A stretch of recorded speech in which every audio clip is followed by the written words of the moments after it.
I've logged countless hours in Terraria, and while I don't think games always need to be approached with the goal of maximum efficiency, there are some things I would have done differently with my playthroughs had I known then what I know now. Many heads are better than one, so when you're done watching this, if anyone has suggestions of their own, I'd like to hear them. This is a good topic for the community to talk about. But without further ado, here's my list of mistakes I've made when playing Terraria. Ignoring fishing. Maybe it's my experience with MMORPGs that gave me an aversion to fishing in Terraria. In some of the games I'd played in the past, fishing was a pretty big time sink that didn't necessarily have much of an impact on game progression, if any at all. Maybe it's also because in Terraria the oceans are at those far edges of the world map. I really didn't feel like hoofing it out there for the angler or for fishing in the ocean. Whatever the case may be, I did avoid it for far too long. Although fishing is not required to complete the game, fishing is important in Terraria. For instance, fishing crates in normal mode, if you save them, can speed things up a lot once you get to hard mode, because once you open them in hard mode, you get hard mode ores. This can save you a lot of time in mining. Fishing can also get you weapons, accessories, and tools. It unlocks the Duke Fish Run boss. And fishing is required to construct the ultimate information tool, the cell phone. And last but not least, fishing is actually pretty fun once you get into improving your fishing gear, figuring out the best ways, the best places to fish, that sort of thing. Not listening to my elders.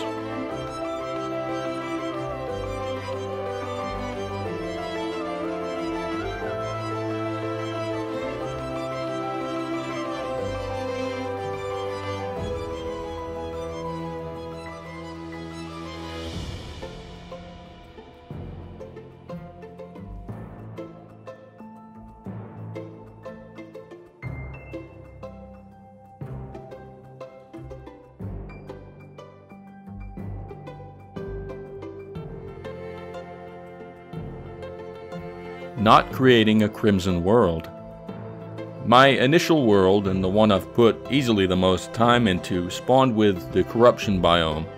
I did know about the crimson, but I figured at first that it wasn't that big of a deal. One is as good as the other, I thought, but there are more than just some new enemies and dungeon layouts unique to the crimson. There are also unique items that are found both in the corruption and the crimson.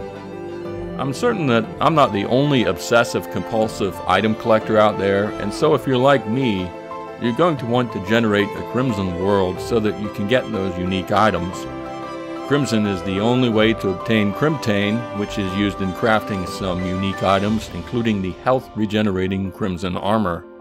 I also generally found that the crimson's hub and spoke tunnels were easier to navigate and less intimidating if I were simply passing through the area. Now this number 3 applies if you started with a crimson world. Don't neglect the corruption. I would suggest you have at least one of each type of world just so that you get the experience of both. Sloppy and incomplete infrastructure. For as often as I did play this game and as often as I'd backtrack through the same dungeons and terrain, I really wished that I had spent a little more time as I progressed putting some extra work into my map's infrastructure. And by infrastructure, I mean things like the sky highway, the elevator, your base, and even the caves that you've explored. This is a case of a little extra work being put in up front, saving you a lot of time in the long run. The amount of time it takes to build a nice elevator or a well-lit sky highway is fairly fixed. But the difference is the longer you play the map, the more benefit you derive from your hard work that was put in up front. The same goes for your headquarters. At first I really did the bare minimum, and that was the case for a long time. And while my base is still not something that is going to win any design awards, it's much better than the ramshackle affair I'd been using for a long time. And it's not just about aesthetic, it's about saving time. By being more organized and structured, it lets you play the game more and get to what's important quicker. I think so anyway. I didn't take the corruption and hollow seriously enough, early enough. This may not bother everyone, but in hindsight, I really wish I'd taken care of the spread of the hollow and corruption earlier. Being pretty attached to my original large world, it's unfortunate that much of its character is now lost.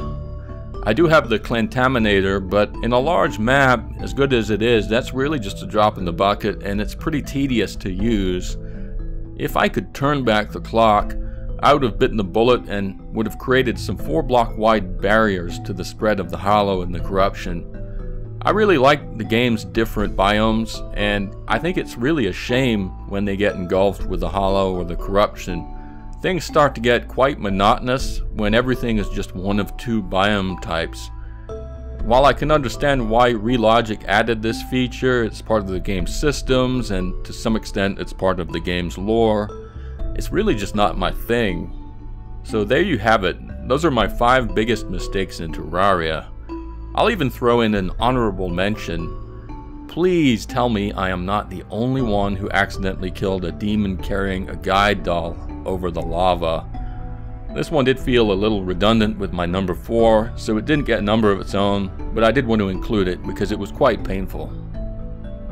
Do any of you have rookie mistakes that you would like to share?